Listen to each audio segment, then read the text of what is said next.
Boa noite a todos. Vamos começar a nossa quinta aula, E dessa vez nós vamos dar início ao nosso estudo, de Mariologia, onde nós vamos dar continuidade para fundamentar melhor ainda o nosso entendimento, sobre a verdadeira devoção, aquela reflexão que a gente estava fazendo sobre o Tratado de São Luís. Então, agora, nós vamos começar a usar como base do nosso curso esse livro, o Compêndio de Mariologia, que nós podemos adquirir aí na nossa secretaria paroquial, ou então direto na Cultor de Livros também, ou então entrar em contato conosco, e a gente pode aí também estar conseguindo esse livro para vocês, para que vocês possam, também conosco dar continuidade a esse aprendizado, sobre a Virgem Maria. Então vamos começar a nossa aula fazendo a nossa oração. Em nome do Pai, do Filho e do Espírito Santo. Amém. Ave Maria, cheia de graça, o Senhor é convosco. Bendita sois vós entre as mulheres.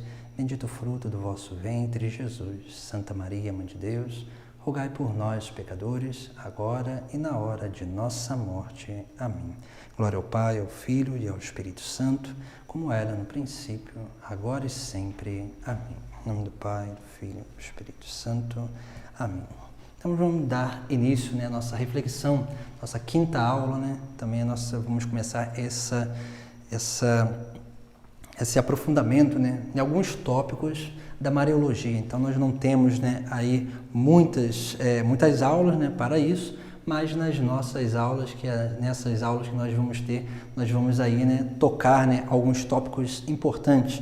Hoje nós vamos dar início, essa reflexão da Mariologia sobre o porquê, estudar a Mariologia, porque estudar, a Virgem Maria, a Mãe de Jesus Cristo, onde nós vamos aí entendendo, o porquê, principalmente, daquilo que é, daquilo que a própria teologia vai desenvolvendo segundo aquilo que é a própria pessoa, a figura da Virgem Maria, tanto na Sagrada Escritura, na tradição e no magistério também. Então nós vamos aí, fazendo a nossa reflexão. A primeira coisa que é importante, que nos chama a atenção na Mariologia, a primeira coisa é a importância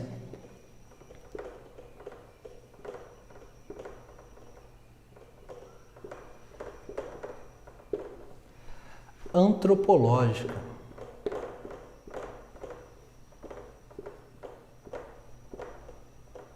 O que quer dizer isso, Essa importância antropológica, tem a ver, com aquilo que é a condição de perfeição, da Virgem Maria, Então, em Maria se conserva a perfeição, da criação, podemos dizer assim, Por quê, Porque como Maria foi preservada, do pecado original, e isso nós vamos ver em umas aulas para frente, onde nós tocaremos aí o dogma da Imaculada Conceição. Como Maria, ela foi preservada, do pecado original, ela não tem pecado, então em Maria se conserva, aquilo que Eva perdeu. Então a perfeição que há em Maria, é claro, é aquela que Adão e Eva foram criados no paraíso, mas pela sua desobediência, pelo seu pecado, pela sua desordem, eles perderam, essa condição de perfeição, da sua própria natureza. E é claro, o pecado corrompeu.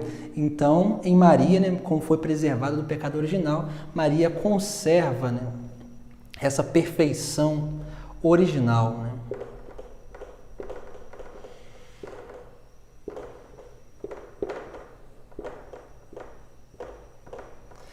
Como nela, foi preservada essa perfeição original, também em Maria há uma justiça original.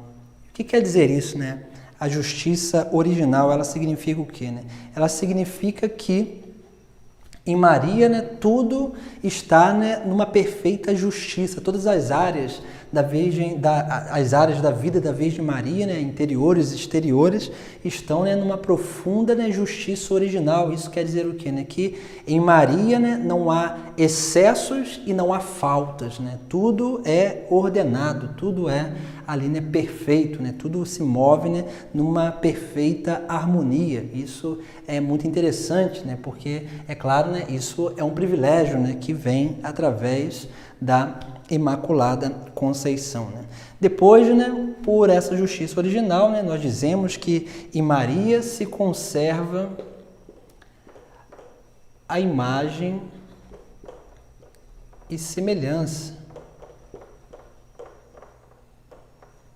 Então, aquela imagem e semelhança do qual o homem foi criado, né, que ali, né, que Adão e Eva, né, corromperam, né, pelo seu pecado, né, essa imagem e semelhança, né, naturalmente em Maria, como foi preservada do pecado, Maria conserva, né, essa originalidade da imagem e semelhança. Uma outra coisa, né, que também é muito importante para o desenvolvimento e a reflexão antropológica, né, da Virgem Maria, né, é que em Maria, né, ela, assim, né, por ela ter sido, né, a mulher, né, como que ali São João vai, né, colocar muitas vezes no Sagrado Evangelho, né, vai chamar, Jesus Cristo chama Maria de mulher, né? O que quer dizer isso, né? Esse termo mulher é muito importante, né? Porque, né, uma mostra que aquilo que é, né, a obra de Deus, né, está vinculado, né, não só ao homem Jesus Cristo, mas a mulher, né? Então, assim, por isso que a tradição da igreja, né, a teologia, vai chamar, né, a partir daquilo que São Paulo vai falar, né, sobre Jesus Cristo, né? São Paulo, na carta aos Romanos, diz que Jesus Cristo é o novo Adão, e aí vão chamar, né, os santos padres, né, vão chamar de Maria a nova Eva, né? Então, isso é interessante, por quê, né? Porque Maria, assim vai dizer, né, os teólogos, né, Maria, assim como Jesus Cristo é homem, verdadeiro Deus e verdadeiro homem, e é homem no mais profundo sentido da palavra, né, e mais pleno sentido da palavra, Maria é mulher no mais profundo e pleno sentido também dessa palavra, né? Por isso que Jesus Cristo, né, comparado a Adão, né, o novo Adão, e Maria, né, a nova Eva, né? Porque essa é a mulher por excelência, né? É a mulher perfeita, né, que seria aquela, né, Jesus Cristo, né, como ali, né, exemplo para os homens, e Maria, né, exemplo para todas as mulheres, né? Porque, né, porque nela se conserva, né, essa grande graça da perfeição original. E é claro também, né, por uma mulher, né, diferente daquilo que era a obra dos antepassados. Se a gente olhar no Antigo Testamento, nós vamos ver que Deus, ele se remete, né, aos homens para que a nova criação se realize, né, a restauração, né, dessa nova criação se realize, né? Deus, ele vem o que, né, se manifestar primeiro através de uma mulher, né, que é a Virgem Maria, que ali, né, dá o seu sim para aquilo que é, né, a própria obra de salvação, né? Então, Maria é a nova Eva. Então, é importante isso, né? Quando nós refletimos, né, temos essa reflexão, né, sobre a importância antropológica, nós refletimos justamente sobre essas realidades aqui, né? Por quê, né? Porque a gente só consegue entender, né, a antropologia. O que é antropologia, né? Antropologia quer dizer o quê, né? Aqui, né, a divisão aqui, antropos quer dizer homem, ser humano, né?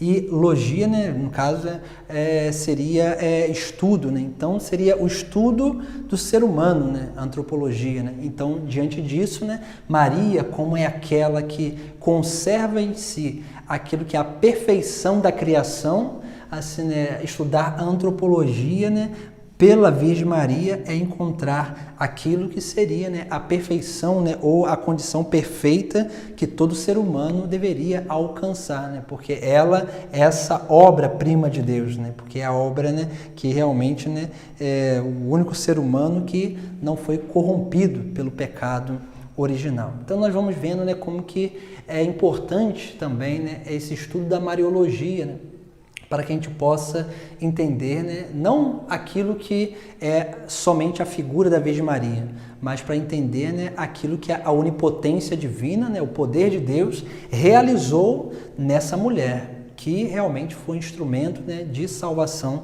para a humanidade. E é isso, né, que é o chamado, né, de todas as mulheres também, né, para ser também canal de salvação, né, para a nova humanidade. Então nós vamos vendo, né, como que é importante esse estudo, né, para que a gente possa aí aprofundar cada vez mais no conhecimento, né, daquilo que é a natureza humana, mas também, né, daquilo que é o poder de Deus e, é claro, né, dessa figura, né, que é a Virgem Maria, a mãe de Jesus Cristo, que realmente ali, né, nos trouxe o Filho de Deus a essa terra para a nossa salvação, né.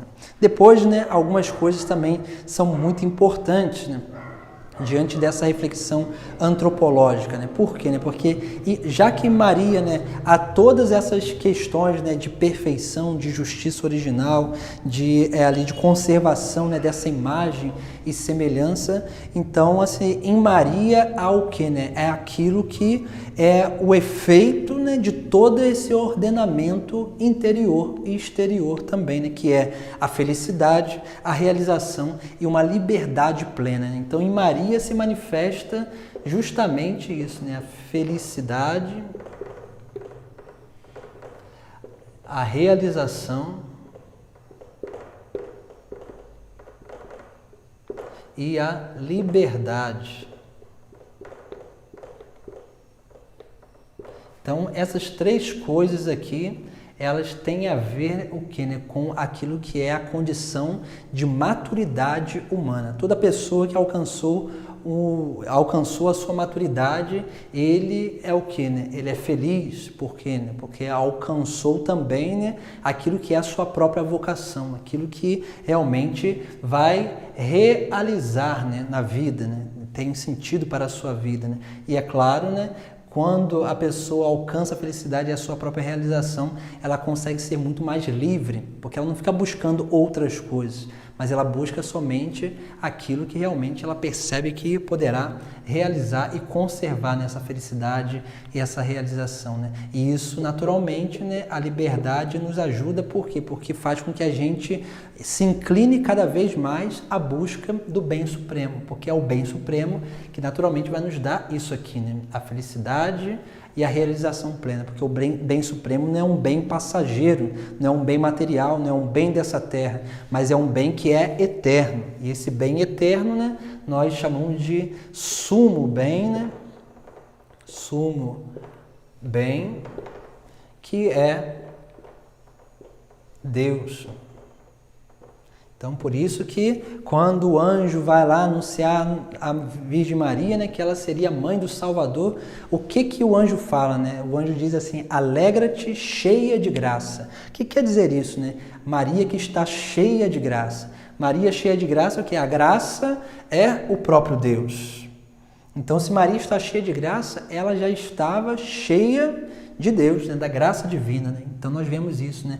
Essa plenitude de graça em Maria, né, realmente, né, já a fazia feliz, realizada e, é claro, né, já fazia ela capaz de usar da sua liberdade plenamente para escolher o bem, né, o bem maior, né? Que, é claro, nós vemos, né, tudo aquilo que aconteceu, né? Se fosse uma qualquer Maria, né, é claro, se Maria, né, não tivesse sido preservada do pecado original, né, ela não estaria inclinada totalmente ao bem, né, porque ela teria forças concupiscentes, né, que atrairia ela para um outro caminho, né, ou para o bem próprio, né, para o bem ali, né, parcial, né, mas em Maria, né, há sempre uma busca do bem comum, do bem total, né, que é o bem do próprio Deus, né? E é por isso que ela ali, né, com toda liberdade e liberalidade de coração, ela dá o seu sim, né? Mas tudo isso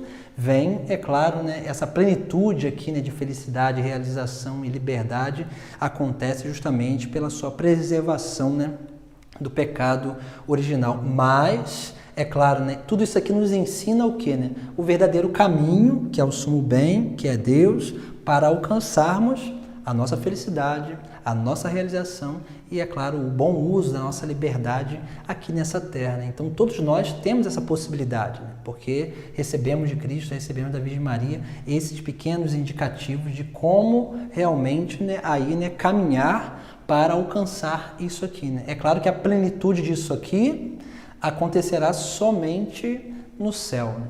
É claro, né? Só no céu. É claro, a liberdade aqui nessa terra, mas é claro, né? No céu a nossa liberdade estará totalmente inclinada ao sumo bem, que é Deus, né? Então, assim, lá nós seremos eternamente felizes, realizados, plenos, porque Deus é o único que pode nos completar, né?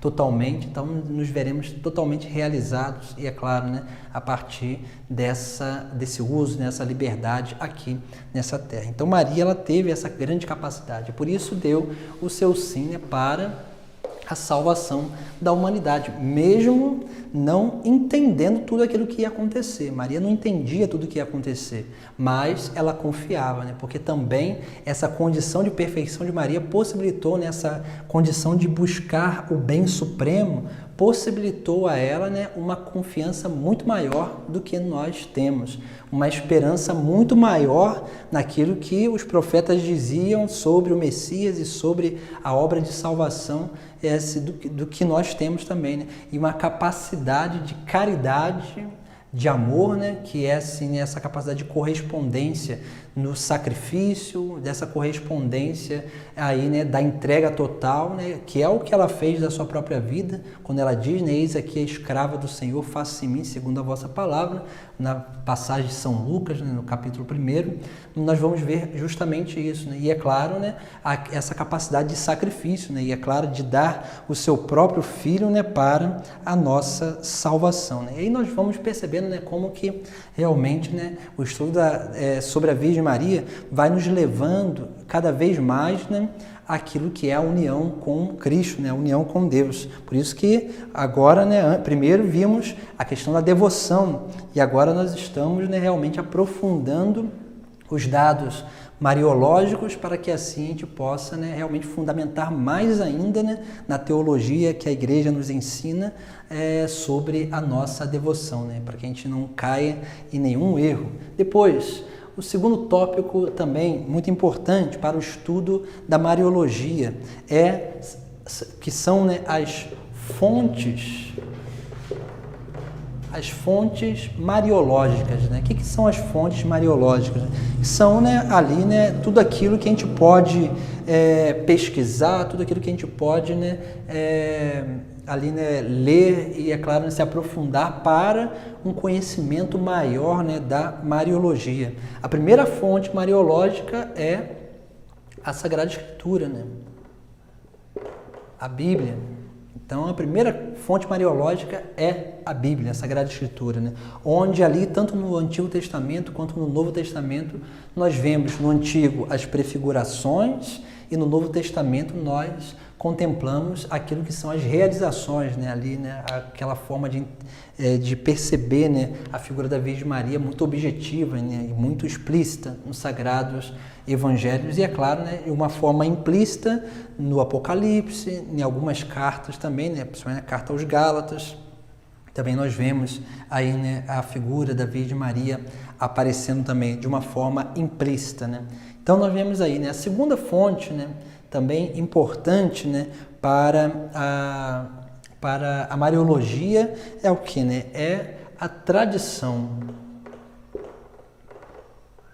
E o que é a tradição, né? São João diz no final do Sagrado Evangelho, uma coisa muito interessante que ele vai dizer, né?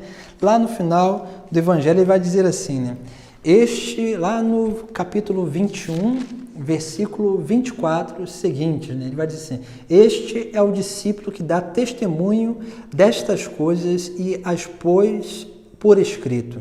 Nós sabemos que seu testemunho é verdadeiro. Depois, no próximo versículo, ora, Jesus fez ainda muitas outras coisas. Se todas elas fossem escritas, uma por uma, creio que nem o mundo inteiro poderia conter os livros que seria preciso escrever, né? Olha só, né? São João diz que aquilo que ele escreveu é só o necessário, mas Jesus Cristo fez muitas outras coisas.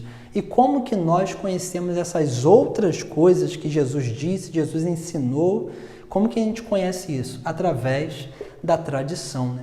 Então, assim, por quê? Porque os apóstolos ensinaram aos seus discípulos, os discípulos ensinaram aos seus discípulos e foram transmitindo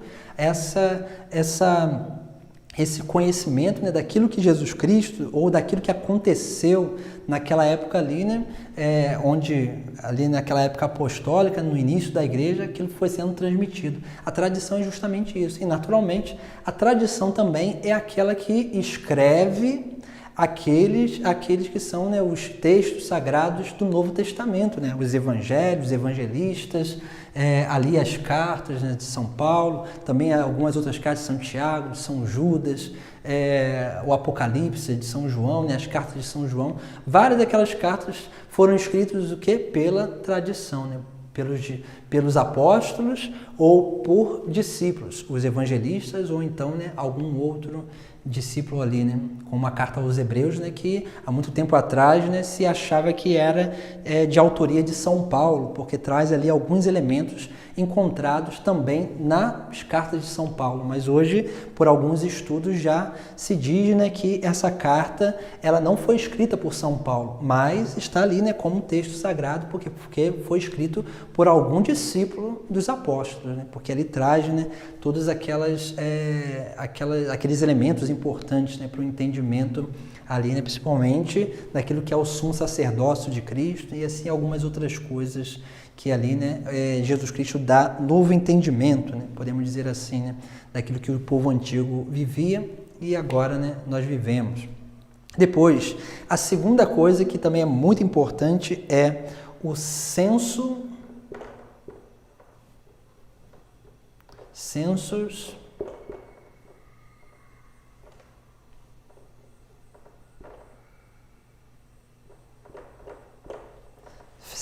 fidelium. O que quer dizer isso, né? Census fidelium é o quê, né? É o censo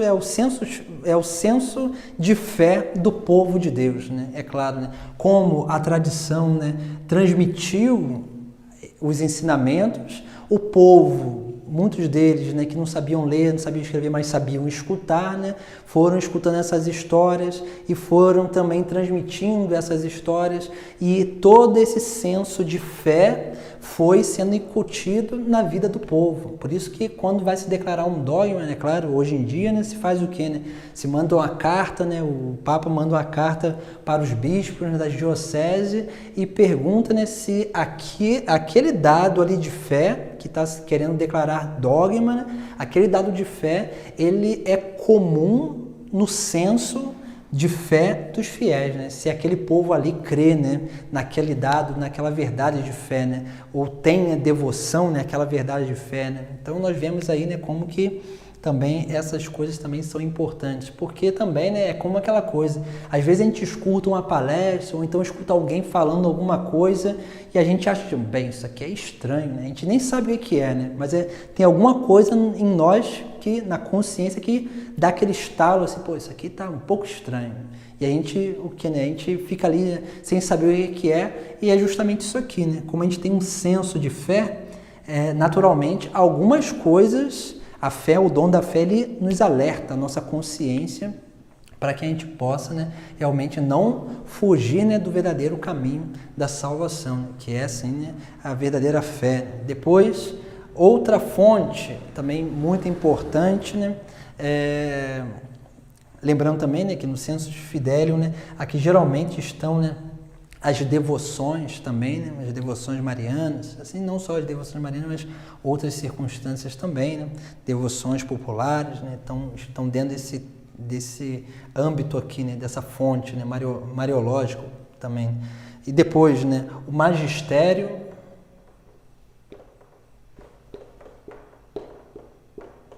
O magistério também é uma fonte muito importante, por quê, né? Porque o magistério é o quê, né? É a palavra oficial da igreja sobre algum determinado ponto, né, da doutrina, né? Então, quando os bispos, né, o magistério é o que, né, são os bispos unidos com o Santo Padre, o Papa, que ali, né, declaram um dogma, que declaram um ensinamento oficial da Igreja, né? Então, o magistério é muito importante. Nós temos vários documentos do magistério, né, que ali, né, vão nos ajudando a esclarecer, né, esses pontos, né, da teologia. Às vezes, uma coisa que vem no Sensus Fidei lá de trás, que nunca foi muito estudado ou nunca foi muito desenvolvido teologicamente, em um determinado momento se sente a necessidade, né, de desenvolver, né, de explicar, de tentar entender melhor, né, o porquê que aquele povo vive aquilo, crê naquilo ou celebra aquilo. Então, o que vai acontecer, né? Que aí esse outro ponto das fontes, né, que é a teologia. A teologia vai fazer o quê, né? Os teólogos eles vão se debruçar sobre aqueles dados ali, né, que está no Sensus Fidei, do Sensus Fidelium, e vai, né, ali desenvolver, né, uma explicação, né? E é claro, muitas vezes essa explicação ela entra o que, né, ali, né, aprovada pelos bispos, né, pelo Santo Padre, pela Igreja, entra no magistério da Igreja, né, como ensinamento oficial. Então, também é bem importante isso, né? E depois, né, como último, né, última fonte, né, mariológica, né, nós temos, vou apagar aqui esses dois primeiros aqui, nós temos a espiritualidade.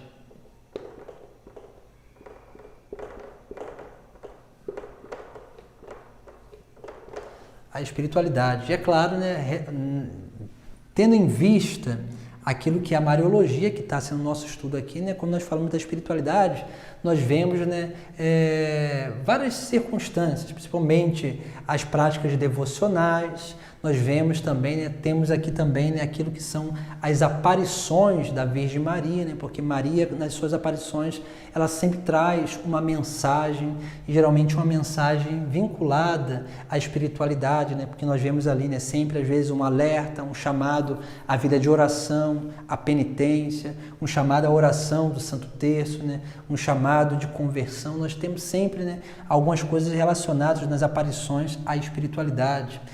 Outra coisa também importante, né, vinculada à espiritualidade, vinculado também à Mariologia, né, é ali, né, por exemplo, alguns autores, né, que escreveram, né, dados, né, ali, né, reflexões espirituais mariológica. Nós temos, né, alguns grandes autores, por exemplo, São Bernardo de Claraval, nós temos, né, o próprio São Luís, né, que escreve o Tratado, né, da Verdadeira Devoção, nós temos Santo Afonso, Maria de Ligório também escreve muitas coisas sobre a Virgem Maria, né, tem um livro muito belo dele chamado As Glórias de Maria, que vale a pena também ler, né, como um livro de espiritualidade. Se eu não me engano, ali ele faz uma explicação, né, uma explanação sobre a Salve Rainha, né, também muito importante. São Tomás de Aquino escreve um comentário, né, sobre a Ave Maria, né, a oração da Ave Maria, assim como outros, né, autores também escrevem muitas coisas sobre Nossa Senhora, né. Nós temos, graças a Deus, hoje muitos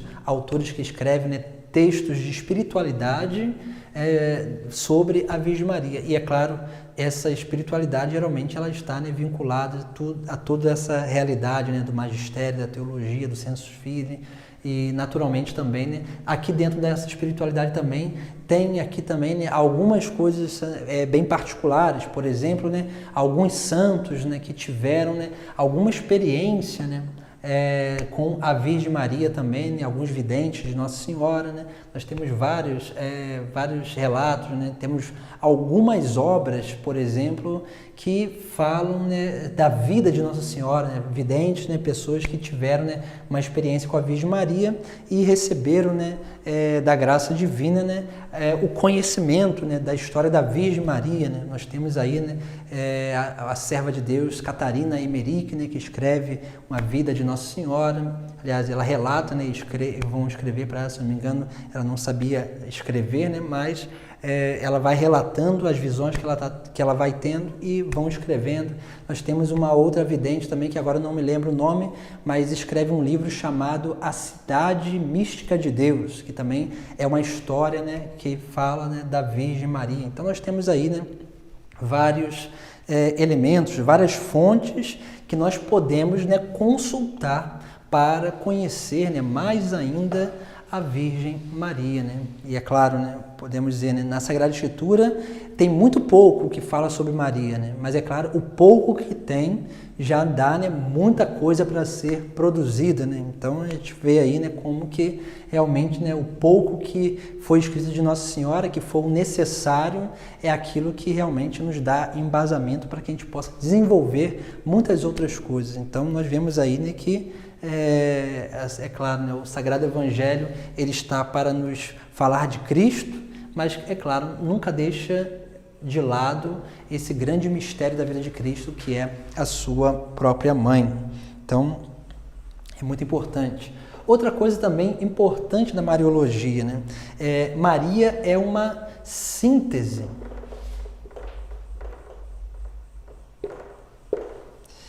É uma síntese da fé cristã. Por que uma síntese da fé, né? Porque em Maria acontece o quê, né? Na vida de Maria, é claro, como nós falávamos, se escreve tão pouco da Virgem Maria, mas o pouco que se escreve da Virgem Maria nas Sagradas Escrituras é o suficiente para que a gente possa perceber, né, a grandiosidade dessa figura dentro da obra, da figura dessa mulher, né, dentro da obra de salvação. A primeira coisa, né, que nós vemos, né, por que uma síntese, né? Porque em Maria, assim, diante daquilo que é o texto sagrado do Antigo Testamento, não só os profetas falavam do Messias, prefiguravam o Messias, ou aquilo que ia acontecendo, né, ia prefigurando a vinda do Messias, mas também, né, em algumas passagens fala da Virgem Maria também, né, prefigura a Virgem Maria, por exemplo, na passagem de Isaías, capítulo 7, versículo 14, né, onde diz lá, né, que uma virgem daria, né, conceberia e daria à luz, né, a um menino, né, que seria, né, o Emanuel, né? Então esse que é Deus conosco, né? Então nós vemos aí, né, que em Maria, né, há as prefigurações,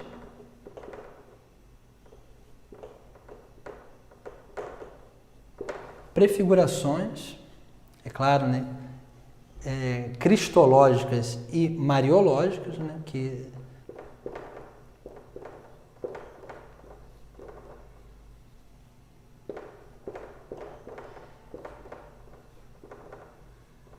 no Antigo Testamento, onde nós vemos aí essas duas figuras bem unidas, né, da Virgem Maria e de Jesus Cristo, do Messias, o esperado. Nós temos também, né, aí, né, em Maria, né, há também não só a prefiguração, mas há também a realização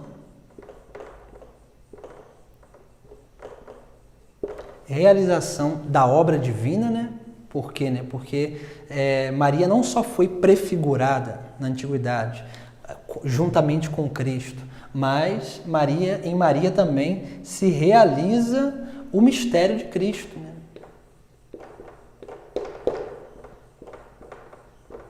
Se realiza o mistério de Cristo. Então isso é importante, né? Maria não está, olha só, ela não estava desvinculada das prefigurações da antiguidade e nem está desvinculada daquilo que vai acontecer, né, ali, né, a encarnação do Verbo. Até porque ela traz no seu próprio ventre, né, o próprio Filho de Deus, né? Então, assim, em Maria acontece, né, as prefigurações, a realização do mistério e, é claro, né, em Maria também, né, acontece a glorificação.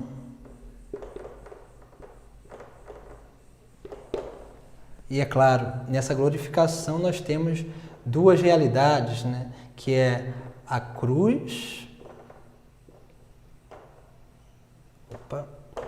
e a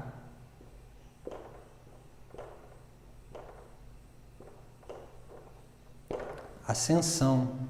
Então nós vemos aí, né, em Maria também, né, por quê? Né? Porque assim como Maria foi com Cristo até o fim, até a cruz, olha só, né, Maria participando desse mistério de glorificação, né, do Filho de Deus que é glorificado, né, nessa terra através da cruz. E depois, né, Maria também é elevada aos céus de corpo e alma, participando da glorificação da ressurreição, né, no céu também, né? Então isso é bem importante, né? Por isso que Maria é uma síntese da fé, né? Depois, outras realidades vinculadas a essa síntese da fé também é muito importante, porque ela foi a primeira que acreditou. A primeira que acreditou. Por que foi a primeira que acreditou? Quando o anjo, né, aparece para ela, o anjo Gabriel vem até ela, ela diz o que? Né? Faça-se em mim segundo a tua palavra. Ela não entendia muito bem, ela mesma diz, né, como que acontecerá isso se eu não conheço homem algum. Mas o anjo vai ali, né, dizendo que o Espírito Santo viria, né, e a sombra do Altíssimo sobre ela ali, mas ela o que, né, mesmo ainda não entendendo todo aquele mistério, ela acredita, né? Então, esse sinal, né, do seu fiat. Fiat quer dizer o quê? Faça-se, né? Um termo latino que significa faça-se. Então, quando ela dá, né, o seu faça-se, o seu fiat, né, o seu sim, naturalmente ela manifesta isso, né, a sua fé, né? Ela que foi a primeira que acreditou nessa obra de salvação. Ela é a primeira que anunciou também. Por quê, né? Porque ela, após o anjo ter saído, ela vai o quê, né? O anjo profetiza a ela, dizendo que a prima dela, né, Isabel, estaria grávida, né? Ali, né, já do 6º mês, né? E o que ela faz? Ela vai até lá na região montanhosa para ali, né, realmente, né, servir, né, a sua prima. E lá ela anuncia, né, e olha só, né, uma simples saudação, né, vai dizer, né, o texto sagrado de São Lucas vai retratar, né, isso, né, muito importante, onde São Lucas vai dizer, vai colocar, né, vai trazer alguns elementos muito interessantes na visitação, né, de Maria a Isabel, né? E vai dizer lá, né? Quando Isabel ouviu a saudação de Maria, a criança pulou de alegria em seu ventre. E Isabel ficou repleta do Espírito Santo. Com voz forte, ela exclamou: Bendita és tu entre as mulheres e bendito é o fruto do teu ventre. Então nós vemos aí, né, como que Maria, ela sobe, né, à região montanhosa para servir a sua prima e lá, né, só com a sua saudação, né, que provavelmente era a saudação comum dos judeus, né, que é Shalom, a paz, né? Então, só com essa saudação, Maria anuncia aquele que ela traz, né, dentro de si, né? Que é claro, né, Maria ainda não tinha uma barriga grande. Maria, assim, né, na verdade, Isabel confirma o que o anjo disse que ia acontecer com ela, né? Então nós vemos aí, né, como que também, né, Maria que vai, né, anunciar e recebe, vai servir, né, e recebe essa confirmação, né, daquilo que estava acontecendo com ela. E a própria Isabel fica cheia do Espírito Santo, né? E ali, né, naturalmente, né, Isabel profetiza também, né, bendito é o fruto do teu ventre, né? Então manifestando que, né, que ela trazia já no seu ventre um fruto bendito, né, que é o próprio Filho de Deus. Depois, uma outra coisa também, né, muito importante, né, em Maria, né, há todo um vínculo, né, trinitário, né? Porque é um vínculo trinitário, né? Assim como nós dizemos lá, né, nas ladainhas, né, nós geralmente rezamos, né, Filha de Deus Pai, chamamos assim, né, Filha de Deus Pai. Depois, Mãe do Deus Filho. E depois nós falamos, né, Esposa do Espírito Santo, né? Então, Maria tem essa relação com a Trindade assim, né? De filha, de mãe e de esposa, né? Então, também é algo que é muito importante, que é aquilo, né? Se nós olharmos lá no nosso primeiro curso que nós fizemos sobre vida espiritual, quando nós falávamos da vida trinitária, nós estamos falando justamente disso aqui, né? Onde nós nos tornamos filhos de Deus, onde nós nos tornamos unidos com o próprio Filho de Deus, com Cristo, né, outros Cristos, e nós, né, começamos a viver uma realidade, né, uma vocação esponsal, né, a vocação batismal é uma vocação esponsal, onde nós nos unimos, o Espírito Santo está unido a nós, né, para que a gente possa ser a grande manifestação de Deus nessa terra, né? Essa experiência trinitária que Maria tinha, né? Claro, né? Uma experiência exclusiva a ela, né? Por ser filha, mãe e esposa, mas que todos nós também podemos participar, né? Claro, não como Maria, mas de uma forma diferente também dessa realidade, né? Trinitária. Outra coisa também que é muito importante também, né? Que aí, né, o último ponto, né, dessa síntese, né, da fé é a realidade, o que, né, eclesial. Eclesial, né? Eclésia, né, significa igreja, né? Igreja em grego, né? Eclésia, que é claro, né, naturalmente esse termo, né, ele remete-se à assembleia. Então, assim, né, naturalmente, nós vemos, né, aí, né, Maria sempre como essa imagem, né, da igreja, né? Então, a imagem, principalmente a gente vê isso muito no Sagrado Evangelho, nos textos joaninos, né?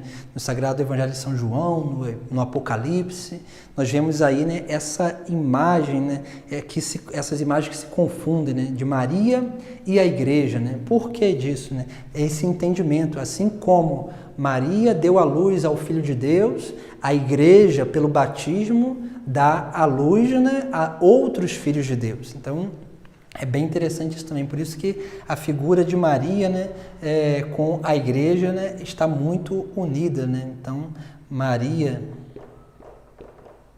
e a igreja está muito unida, né? Principalmente nos textos sagrados, né? Se traz muito, principalmente São João traz muito essa mensagem, né? Essa união dessas duas realidades, né? Da mãe de Deus e da mãe dos filhos de Deus, né? Digamos assim. Que nós vemos, né, essa síntese da fé. Tudo isso nós precisamos também aprender a viver, né? Porque uma verdadeira fé, uma maturidade de fé se dá o que, né? A partir desse acreditar, né? Dessa confiança em Deus, né? Que a gente vai dando o nosso sim, né? O nosso fiat cada vez mais, né? Nos consagrando mais a Deus, que é a proposta ali, né? Do tratado também. Quando nós realmente, né, temos uma fé fortificada em Deus, nós conseguimos anunciar mais também a Deus, né? É aquela ideia, né? Tem um dito que diz assim, né? Se o coração não arde, os pés não andam. E realmente é assim, né? Para que a obra de evangelização aconteça, ela precisa acontecer primeiro aonde? Dentro do coração do homem, através dessa podemos dizer assim, né, desse contato diário, né, e atualizado a cada momento com o próprio Cristo, né? Quanto mais nós vamos vivendo uma intimidade com Cristo, quanto mais o nosso coração arde em estar na presença de Cristo, mais os nossos pés andam, né? Mais a gente evangeliza, mais a gente anuncia, porque mais essa graça divina em nós transborda e toca tudo que está à nossa volta, né? E aí, é claro, né, nós começamos a viver nessa experiência, né, trinitária, né, onde aí nós vamos tocando esses grandes mistérios, né, da Trindade, e é claro, nós conseguimos muito mais ser igreja, porque quando nós vivemos isso aqui, nós conseguimos, né, no amor, né, estar vinculados, né, ao corpo de Cristo, como membros desse único corpo. Então, nós vemos aí, né, o quanto também Maria, né, ela nos auxilia, né? Se nós olharmos também, né, olha só, né, como nós vemos lá nos Atos dos Apóstolos, né, como Maria estava com os discípulos lá, né, unidos em oração, né? Então nós vemos aí, né, Maria também como essa que está ali, né, junto com os apóstolos, né, junto com a igreja que foi fundada pelo próprio Cristo. Depois nós temos aí, né, os privilégios.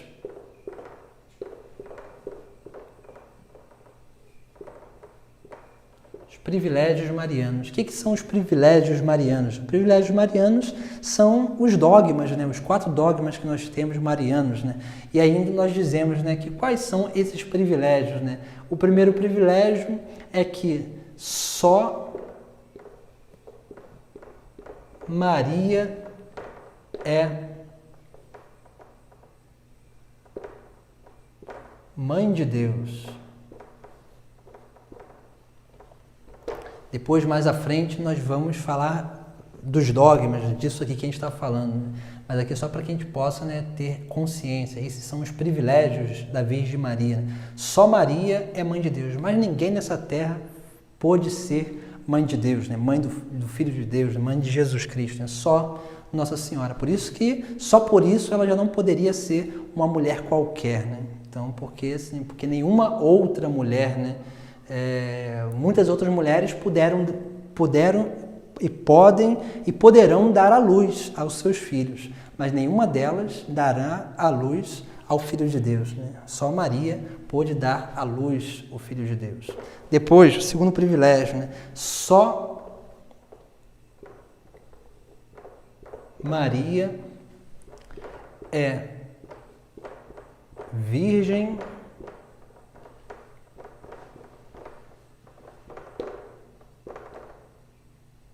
perpétua. O que quer dizer isso, né? Depois nós vamos estudar isso também, né? Com mais calma, para a gente entender bem. Só Maria é o que, né? É virgem antes, durante e após o parto, né? Então, aí, né, só Maria recebeu, né, esse privilégio, né, da graça. Depois, terceiro privilégio, só Maria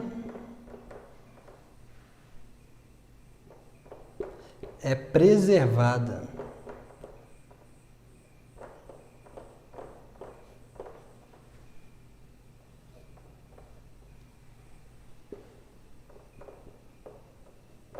do pecado. Só Maria foi preservada do pecado, né? Por isso que depois a gente vai estudar isso também, né? Mas só para que a gente possa entender melhor isso aqui, né?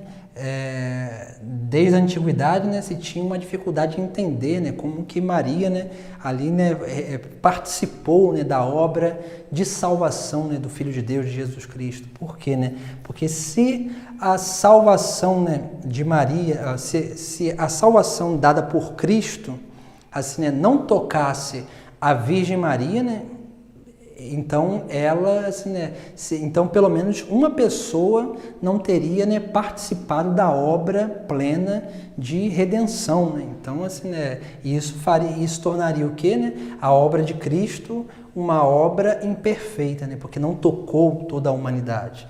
Então, assim, né, depois de muito tempo, de muito refletir, se percebeu que, né, Maria participou sim, né, desses méritos redentores de Cristo, da obra de redenção de Cristo, mas de uma forma assim, né, privilegiada, né, de uma forma singular, né, que é o que, né, sendo preservada. Todos nós, todo ser humano, né, assim, né, a não ser Maria, né, mas os outros seres humanos participaram e participam da obra de redenção de uma forma libertativa, onde nós recebemos o dom do batismo ali, né, e somos, pela graça de Cristo, né, de Deus em Cristo e no Espírito Santo, nós somos libertados do pecado.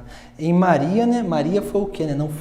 Ela não participou de uma forma liberativa, mas sim preservativa, né? Então, ela foi preservada ao pecado.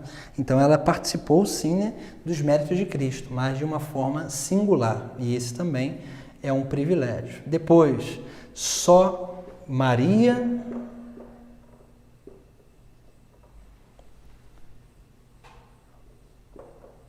foi assunta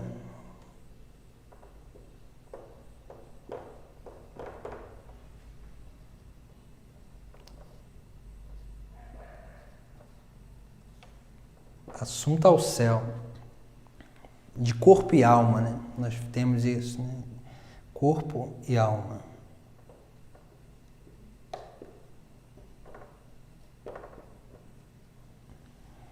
Só Maria foi assunta ao céu de corpo e alma. Depois também, lá na frente, nós vamos, né, aí falar mais também sobre esse dogma, né? Mas só para que a gente possa entender, né, que são os 4 privilégios da Virgem Maria, né, que aí nos chamam muito a atenção, né? E depois a gente vai trabalhar esses dogmas com mais afinco, podemos dizer assim, né? Para que aí a gente possa entender melhor, né, aquilo que todos nós celebramos na liturgia, né, e é claro, né, cremos no nosso coração também. Depois dessa meia introdução, né, nós temos aí algumas coisas que são muito importantes, né, que é a reflexão sobre a Sagrada Escritura, né? Então nós vemos aí, né, o ponto 5 aqui, a reflexão sobre a Sagrada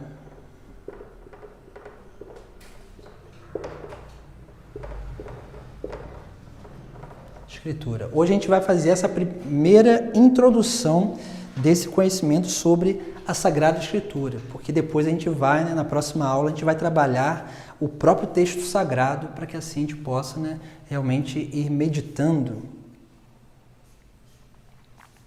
A gente possa ir meditando.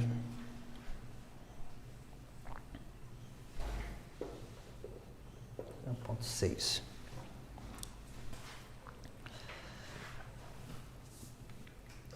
Na Sagrada Escritura, né, desde, né, assim, né, do Antigo Testamento, né, nós temos aí, né, a figura, né, todos esses textos, né, que vão, né, direcionando a vinda do Messias, né, o Emanuel, né, o Salvador. E a gente tem alguns textos sagrados importantes. E o que são esses textos, né? Esses são textos que estavam bem presentes na consciência do povo antigo, do povo judeu, né?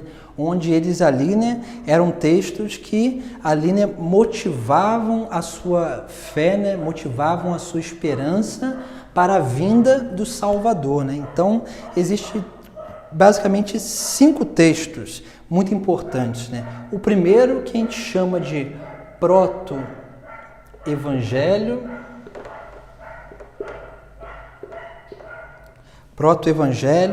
que está lá no Gênesis, capítulo 3, versículo 15, que vai dizer, né, lá, né, que é aquela passagem onde fala da condenação lá, né, da mulher, né, e da serpente, né, depois do pecado original, né? E diz assim, né, porém inimizade entre ti e a mulher, entre a tua descendência e a dela. Então, quando os teólogos, né, e é claro, né, o povo antigo, né, olhava esse texto, eles já percebiam o quê, né? Que aqui há toda uma imagem daquilo que viria após, né? Porque Deus diz, né, porém inimizade entre ti e a mulher, entre a tua descendência e a dela. O que seria essa inimizade, né? Esse distanciamento. Então isso é muito importante. A serpente é quem? A serpente é o demônio, né? E a mulher, né, aqui, né, no texto sagrado aqui do Gênesis, remete a Eva, mas como nós entendemos como proto-evangelho, né, aquilo que seria o primeiro, que seria isso, né, proto, né, é o primeiro anúncio da Boa Nova, evangelho quer dizer isso, né, Boa Nova. Então nós vemos aí, né, que aqui, né, quando fala, né, porém inimizade entre ti e a mulher, né, entre a serpente e a Virgem Maria, por isso que há esse distanciamento, né, o pecado não tocou a Virgem Maria, primeiro que ela foi preservada, né, desse pecado original, né, que é transmitido entre as gerações, mas é claro, né, ela foi também preservada, né, como existe uma inimizade. Então o demônio ele não tem abertura para tentar a Virgem Maria, né? Aí nós podemos dizer, mas por que o demônio tentou Jesus Cristo, né? Só tentou Jesus Cristo porque ele permitiu-se ser tentado.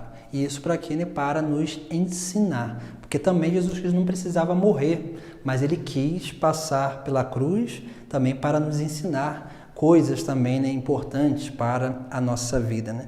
E aí nós vemos lá, né, colocarei inimizade entre ti e a mulher, entre a tua descendência e a dela, né? Então, assim, né, entre que seria essa descendência, né? Seria os outros demônios, né? Não que os demônios eles geram outros demônios, porque não é assim, aqui é uma imagem figurada, mas nós vemos, né, essa descendência dos demônios, que são os outros demônios, mas a descendência da mulher, né, que seria o quê? Né? Que seria o próprio Filho de Deus, né, que viria. Então nós temos aí esse proto-evangelho, que também é muito importante, que era uma passagem que estava muito presente na consciência do povo antigo. Depois é a passagem que fala do Emanuel, que é Isaías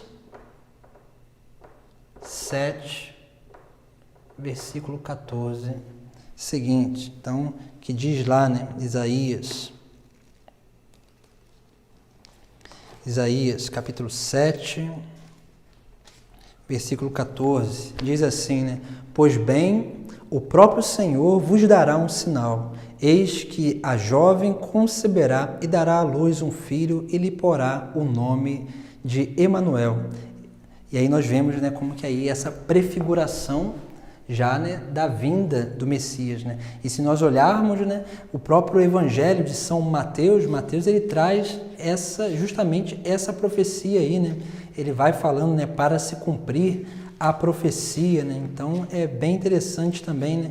Mateus ele vem trazendo sempre essa relação, né, daquilo que são os elementos da antiguidade e os elementos que ali, né, para mostrar nessa consonância, né, entre aquilo que foi anunciado e aquilo que realmente, né, estava acontecendo, né? E aí nós vemos lá, né, São Mateus, né, no capítulo 1, versículo 22, ele diz assim: tudo isso aconteceu para se cumprir o que o Senhor tinha dito pelo profeta. Eis que uma virgem ficará grávida e dará à luz um filho, ele será chamado pelo nome Emanuel, que significa Deus conosco. Então nós vemos aí, né, como que Mateus traz também, né, a profecia antiga para fundamentar, né, aquilo que era o nascimento do Messias. Depois nós temos também em Isaías uma outra coisa, uma outra passagem aí mariológica também muito importante, né, que nós chamamos que é a raiz de Jessé, que está em Isaías capítulo 11, versículo 1 seguinte, né? Isaías diz assim, né? Olha só, né? Capítulo 11, diz assim, né? Um broto vai surgir do tronco seco de Jessé, das velhas raízes um ramo brotará. Então nós vemos aí, né, uma figura cristológica, né? Então nós vemos também, né, como que nós percebemos aí, né, um broto, né, a raiz de Jessé, né, aquele que dá, né, aí, né, essa raiz, né, que dá aí, né, como que é o fruto, né, que é assim, né, o próprio Filho de Deus, né, que é o descendente de Davi, né? E Jessé é o pai de Davi, né? Então a raiz de Jessé, né, remete-se a isso, né, a essa geração, né, dessa raiz, né, que é ali, né, segundo a profecia, que veria o Messias da família, né, de Davi, né? Então também muito importante. Depois uma outra passagem também muito cara também, né, aos judeus, né, que fala também do Messias, mas remete também, né, à figura mariológica, a figura de Nossa Senhora, é Belém. Lá a profecia de Miqueias, capítulo 5, versículo 1 seguinte, né? Miqueias também, né? São Mateus também ele traz a citação dessa profecia também. Então Miqueias vai dizer assim, né? Lá no capítulo 5, diz lá, né? Mas tu, Belém de Éfrata, pequenina entre as aldeias de Judá, de ti é que sairá para mim aquele que há de ser o governante de Israel, sua origem antiga, de épocas remotas, por isso Deus os abandonará até o momento em que der à luz aquela que deve dar à luz. Então nós vemos aí nessa figura implícita aí, né, e essa prefiguração da Virgem Maria também na passagem aí, né, de Miqueias, né? Então essa figura de Belém, né, remete também à Virgem Maria, né? Porque Belém, a palavra Belém é uma palavra hebraica, né, que significa casa do pão, né? Então o que é a casa do pão? A casa do pão é aquele que é a Virgem Maria que traz a nós, né, o pão da vida, né? O próprio Cristo ele se diz assim, né? Eu sou o pão da vida, né? Então por essa relação, né, Maria é essa que é a nova Belém também, é aquela que nos dá o pão da vida, que é o Filho de Deus, que é Jesus Cristo. E uma outra, né, uma outra passagem também é aquela que nós chamamos que é da filha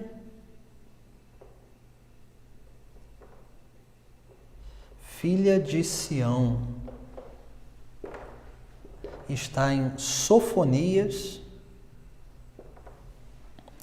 capítulo 3, versículo 14 seguintes. Sofonias vai dizer, né? Capítulo 3, versículo 14 seguintes. Olha só o que diz, né? Grita de alegria, filha de Sião. Canta, Israel, alegra-te e exulta-te. De todo o coração, ó filha de Jerusalém, o Senhor aboliu a sentença contra ti. Olha só, né? A sentença contra ti seria o quê, né? O pecado, né? Aboliu, né? Preservou do pecado. Afastou teus inimigos. Olha aquela relação lá com o livro do Gênesis, né? O proto-evangelho, né? Gênesis 3, né? O rei de Israel é o Senhor, que está em teu meio.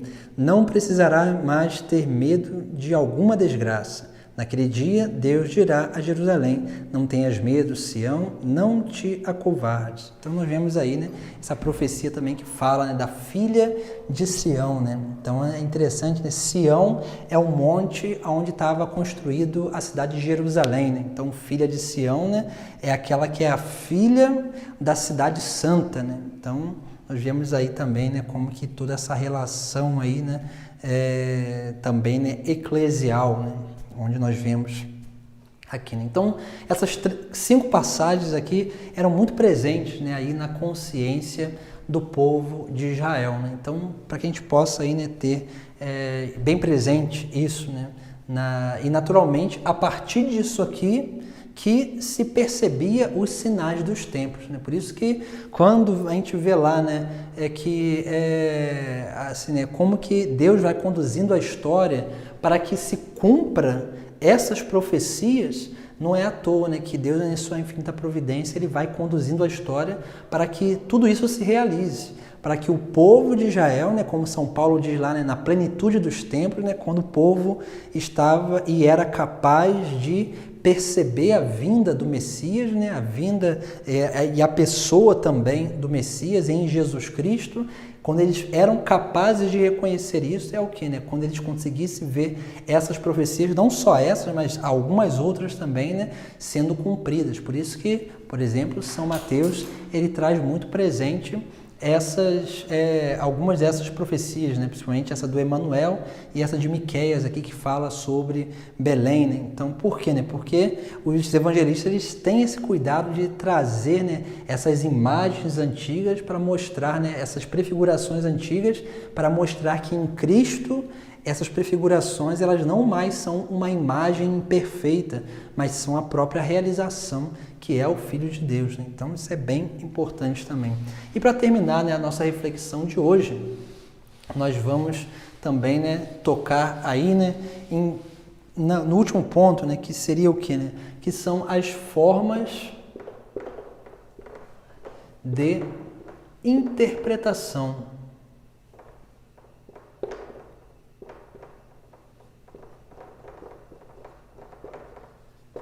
as formas de interpretação, né? Como que nós conseguimos chegar a essas prefigurações, a essas percepções sobre essas figuras mariológicas, como que a gente consegue chegar a isso, né? A igreja nos ensina 3 formas, que são as principais, né? Claro que diante da exegese da Sagrada Escritura, diante daquilo que é, né, a reflexão sobre o texto sagrado, nós temos outras formas também de perceber, né, e interpretar também o texto sagrado. Mas diante da Mariologia nós temos 3 formas básicas que são importantes, que é a forma objetiva. O que é a forma objetiva, né? A forma objetiva é aquela que nos traz explicitamente a figura da Virgem Maria. E isso nós vamos encontrar basicamente nos Sagrados Evangelhos, que trazem ali, né, a figura da Virgem Maria, né? Ora falando a mãe de Jesus Cristo, ora é Jesus Cristo dizendo mulher, né? Então nós vemos aí essa figura da Virgem Maria de forma objetiva nos Sagrados Evangelhos. E nos outros textos sagrados nós temos o que? Nós temos uma forma que é a primeira, que seria alusiva ou comparativa. O que seria essa forma alusiva e comparativa, né? Seria o quê, né? Aquelas figuras da antiguidade que, assim, né, diante das manifestações, né, das próprias prefigurações cristológicas, elas como que entram dentro dessa grande obra de salvação, né, na infinita providência de Deus, elas entram na obra de salvação para realizar alguma função, né? E nós vemos isso principalmente em quê, né? Em algumas mulheres do Antigo Testamento. Então, de uma forma comparativa, nós encontramos nessas mulheres do Antigo Testamento aquilo que é o que, né? Que são as virtudes da Virgem Maria, né? E nós vemos isso, né, em várias mulheres. Nós vemos isso, né, lá, né, se nós olharmos, né, quando nós formos, né, na próxima Romaria, que nós formos a Aparecida, né, tem a curiosidade, né, quando você passa lá e vê a imagem de Nossa Senhora, assim, né? Tem a curiosidade de ver aqueles azulejos que estão são 6 mulheres, né, de um lado e 6 mulheres do outro, né? São azulejos que mostram ali, né, essas prefigurações mariológicas, né, que são essas reflexões alusivas ou comparativas, onde essas mulheres, as virtudes que são manifestas nessas mulheres são comparadas às virtudes da própria Virgem Maria. E nós chamamos essas mulheres as santas mulheres, né, do Antigo Testamento, né? E ali tem, né, Rebeca, nós temos ali Sara, nós temos a própria Eva, nós temos lá, né, se não me engano também a filha do faraó, né, que é uma imagem também mariológica, porque Moisés é a imagem cristológica, né? Então aqueles que estão vinculados a Moisés, né, é também, né, uma figura, é claro, a filha do faraó, né, é figura mariológica. Se nós olharmos lá, né, tem lá, né, também, né, a figura de Judite, a figura de Esther. Então tem várias ali, né, quando forem Aparecida, né, tem essa curiosidade de perceber esses azulejos, né, que tem essas figuras dessas santas mulheres, né, do Antigo Testamento. Então nós encontramos nessas mulheres as virtudes de Nossa Senhora já prefiguradas já lá na antiguidade. Mas nós temos também uma terceira forma de interpretação, né, que é a acomodativa.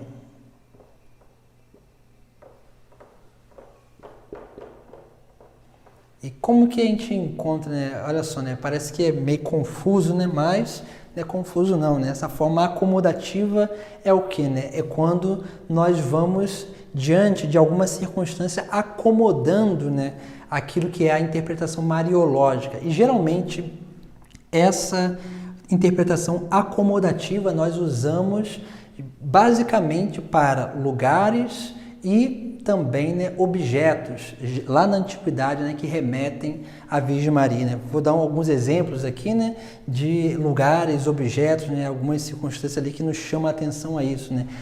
Uma imagem que São Luís usa no tratado, né? Ele vai chamar Maria de paraíso terrestre, né? Por que ele chama Maria de paraíso, né? Porque, né, no paraíso habita o próprio Deus. Em Maria, no ventre de Maria, habitou também o próprio Deus. Né? Então nós vemos aí, né, uma acomodação entre essas interpretações, né? Depois também, né, a sarça ardente, né, por exemplo, também é uma figura mariológica, porque Deus falava de dentro da sarça, né? O que Maria, né? O que Isabel, né? Qual foi a sensação de Isabel, né? De ter sido tocado, né? Por uma graça divina que estava dentro de Maria, né? Então nós vemos aí essa acomodação de interpretação, né? Depois também nós temos aí uma figura, né, do velo de Gedeão, nós temos, né, da Arca da Aliança. A Arca da Aliança é uma imagem mariológica muito bela que remete-se à Imaculada Conceição. Se nós olharmos lá no capítulo 25 do livro do Êxodo, versículo 10, em seguinte, vai dizer lá, Deus ele vai mostrando, né, como que deveria ser construído a Arca, né, a Arca da Aliança, para que ali, né, fosse conservada as tábuas da lei, né? Então, assim, né, Deus ele vai dar todas as indicações, a metragem, tudo aquilo, né, que era necessário, o material que a arca deveria ser construído, a forma que deveria ser construída, e depois, no final, diz, né, que ela deveria ser revestida de ouro por dentro e por fora. Né? Então, essa ideia aí do ouro, né, remete-se à pureza, à santidade, à divindade. Então, olha só, né, Maria era revestida, né, da graça por dentro e por fora. Isso é o que, né? Ela não tinha pecado dentro de si e por fora não tinha manifestação de pecado, porque o pecado externo ele é uma manifestação da desordem interior. Né? Então nós vemos aí uma grande imagem mariológica. E é claro, a Arca da Aliança foi construída para ser a habitação de Deus. E Maria também foi essa, né, a habitação de Deus. Né? Nas próximas aulas nós vamos, né, aí, né, aprofundar, né, no entendimento da Sagrada Escritura, onde nós vamos pegando aí, né, alguns textos, né, para que a gente possa refletir e perceber, né, essa forma de interpretação, né, objetiva, alusiva e acomodativa, onde a própria igreja, no ensinamento da igreja, vai nos direcionando para que a gente possa, né, ter um entendimento melhor ainda, né, das prefigurações, daquilo que é a realização e, é claro, né, daquilo que realmente, né, acontecerá, né, na plenitude da nossa vida, que será no céu, né, nessa união da comunhão dos santos. Então, muito importante isso para que a gente possa crescer cada vez mais na nossa devoção e, é claro, né, amando, né, a Virgem Maria, né, que é a mãe do nosso Deus, nosso Senhor Jesus Cristo. Então, vamos terminar a nossa aula, lembrando que toda essa nossa reflexão está baseada nesse livro, né, o Compêndio de Mariologia, e aqueles que quiserem adquirir, né, esse livro, pode, né, procurar na nossa secretaria paroquial ou também, né, entrar em contato conosco, né, a gente pode fazer a encomenda quando se acabar na nossa secretaria paroquial, que tem alguns exemplares, ou então, né, aqueles que estão longe da gente, né, também podem, né, comprar, né, na Cultor, no site da Cultor de Livros, que eles também, né, têm disponíveis lá, né, alguns livros desses para a venda também. Então vamos terminar a nossa aula, né, com a nossa oração, né, pedindo à Virgem Maria que possa sempre nos ajudar, né, a interiorizar tudo e, é claro, né, colocar em prática na nossa vida. Em nome do Pai, do Filho, do Espírito Santo. Amém. Ave Maria, cheia de graça, o Senhor é convosco. Bendita sois vós entre as mulheres e bendito é o fruto do vosso ventre, Jesus. Santa Maria, Mãe de Deus, rogai por nós, pecadores, agora e na hora de nossa morte. Amém. O Senhor esteja convosco, Ele está no meio de nós. Pela intercessão da Virgem Maria e dos santos anjos, abençoe-vos Deus Todo-Poderoso, o Pai, o Filho e o Espírito Santo. Amém. Ide em paz, que o Senhor vos acompanhe. Graças a Deus.